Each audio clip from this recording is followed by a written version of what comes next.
오늘은 8월 22일 목요일입니다. 오늘 우리에게 주신 하나님의 말씀은 고린도후서 3장 1절로 5절까지의 말씀입니다. 우리가 다시 자천하기를 시작하겠느냐? 우리가 어찌 어떤 사람처럼 추천서를 너희에게 붙이거나 혹은 너희에게 받거나 할 필요가 있느냐? 너희는 우리의 편지라 우리 마음에 썼고 못 사람이 알고 읽는 바라.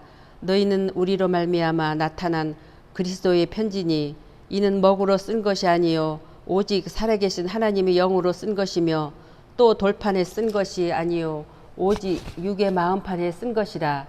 우리가 그리스도로 말미암아 하나님을 향하여 이 같은 확신이 있으니 우리가 무슨 일이든지 우리에게서 난 것 같이 스스로 만족할 것이 아니니 우리의 만족은 오직 하나님으로부터 나느니라. 아멘. 거룩한 변화를 추구하라.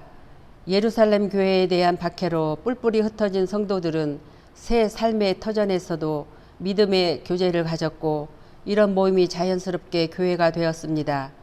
예루살렘 교회는 목회자 수에 비해 많아진 지역 교회들을 위한 순회 설교자와 전도자를 파송했습니다. 그런데 그 과정에서 거짓 교사의 개입과 횡포가 문제가 되었습니다.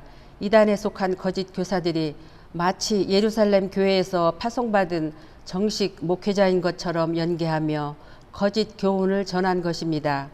또한 성도들의 순수함을 이용해 자신들의 입속을 챙기기까지 했습니다.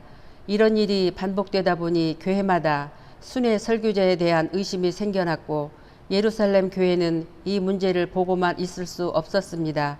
결국 순회 설교자들에게 추천서를 써주어 공적 신분을 인정받도록 도왔는데 얼마 지나지 않아 거짓 교사들이 추천서까지 모방해 사용하는 바람에 그마저 믿을 수 없게 되었습니다.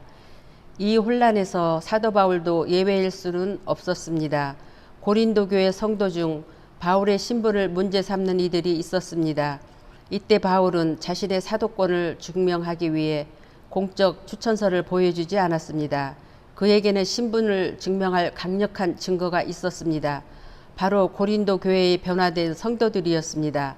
추천서는 얼마든지 위조할 수 있지만 바울을 통해 예수님을 만나고 변화된 성도들의 삶은 결코 위조할 수 없기 때문입니다. 고린도 교회 성도들이 예수님을 만나고 거듭날 수 있었던 것은 예수님이 보내주신 바울과의 만남을 통해서였습니다. 열매를 보아 나무를 알 수 있듯이 거듭난 성도라면 열매가 바울이 누구인지를 증명했습니다.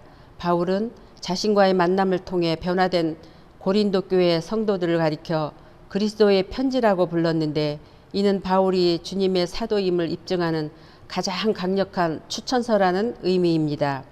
이처럼 성도의 변화된 삶에는 복음을 변화하는 힘이 있습니다. 바울이 고린도 교회 성도들의 변화를 통해 복음을 변호했던 것처럼 우리의 변화된 삶을 통해 주님은 역사하십니다. 날마다 주님과 함께 거룩한 변화를 향해 한 걸음씩 전진하는 우리 모두가 되기를 바랍니다. 거룩한 변화를 추구하며 살고 있습니까? 기도하시겠습니다.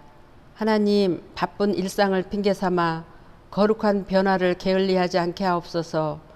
우리의 변화된 삶이 복음을 변호하고 주님을 증언하는 강력한 통로임을 기억하고 믿음의 성숙과 성장을 이루게 하옵소서.